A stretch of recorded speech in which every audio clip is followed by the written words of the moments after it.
నీవు అనేక సాక్షులు ఎదుట నా వలన విన్న సంగతులను ఇతరులకును బోధించుటకు. అంటే ఏముండాలంటున్నాడు ఇక్కడ కూడా పౌలు తిమోతికి? బోధ అప్పగించావంటే అతనికి ఏముండాలి? సామర్థ్యం ఉండాలి. ఆ వ్యక్తి ఎలాంటి ఉండాలి? నమ్మకస్తుడై ఉండాలి. రెండే చెప్పాడు ఇక్కడ. అయితే సామర్థ్యము, దైవభక్తి, సత్యాసక్తి, లంచగొండలు ఇద్దరు చెప్పాడు.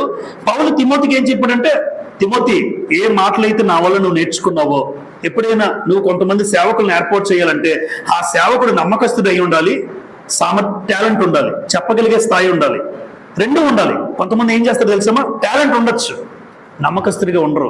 ఇప్పుడు సంచి మీద దృష్టి, అది కూడా చూసుకోవాలి.